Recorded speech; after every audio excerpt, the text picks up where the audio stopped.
have so much. How can you deny us this? Give me some food. The sun hung high above the city, pouring golden light over the polished tables of Ravenstone Avenue, where only the wealthiest came to dine. Cars purred softly along the cobblestone street. Waiters in crisp white shirts glided by, and the afternoon air carried the scent of fresh basil and warm bread. At one of the outdoor tables sat Alistair Monroe, a man whose name echoed through global business circles, a billionaire known for precision, power, and an unshakable belief that nothing in the world could surprise him anymore.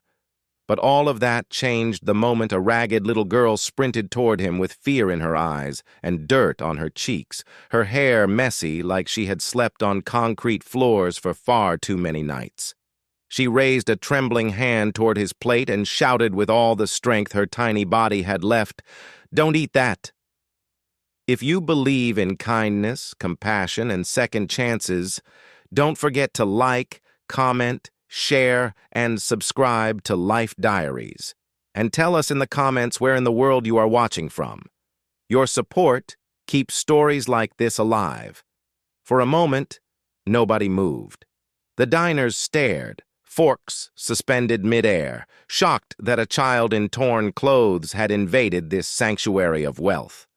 Alistair looked at her with cold irritation, unsure whether she was begging, confused, or desperate.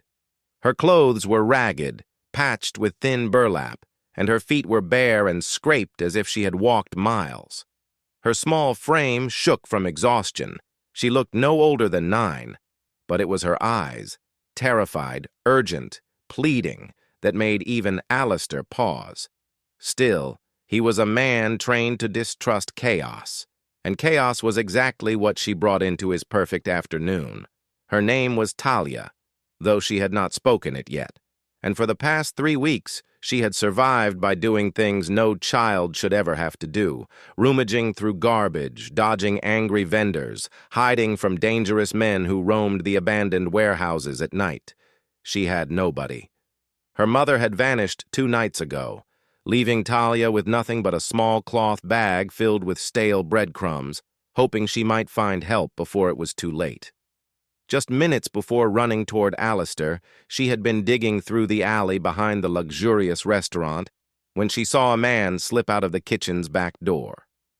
He glanced around nervously, pulled a vial from his pocket, emptied its contents into the bowl prepared for the billionaire, and vanished into the street before anyone noticed. Talia saw him clearly, a tall, thin man with a scar across his neck and trembling fingers. Something in his eyes told her he wasn't there to cook. He was there to harm.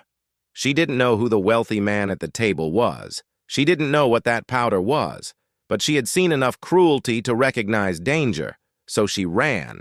Dodging servers, she shouted the only word she could think of, "Don't eat that!" Now standing in front of Alistair, she was shaking, lungs burning, desperate to warn him. Alistair frowned, thinking she was lying to steal food.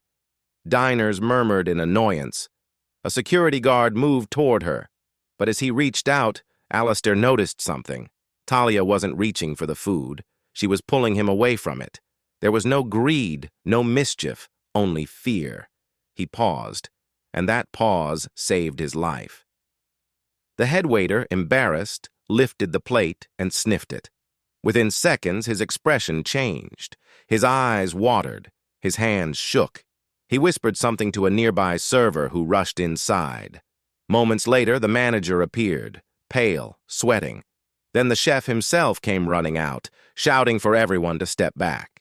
The bowl was whisked away like a ticking bomb. Alistair's heartbeat thundered. The chef returned, trembling, explaining that the dish had been contaminated with a toxic additive, one that could severely harm or kill if consumed. Everything slowed. He looked at Talia again, really looked, saw the bruises, the hunger, the exhaustion, the fragile hope that someone might believe her. She had risked herself for a complete stranger. In trembling words, she explained the alley, the man, the vial, her missing mother, the nights on cold concrete, the fear. She didn't cry. Life had taught her not to. The police were called. The intruder was identified as a recently fired kitchen worker with violent history. Talia had not only saved Alistair, she had exposed a threat that could have harmed others. When officers asked where she lived, she answered softly, "Nowhere, since Mama didn't come back." The diners who once glared now whispered in awe. Alistair stood, removed his coat, and wrapped it around her shoulders. It hung on her like a blanket. For the first time since her mother vanished, she felt warmth. He took her across the street, gave her real food, and listened. Listened to every detail about her mother, the last place she saw her. Then, with the certainty of a man with immense resources,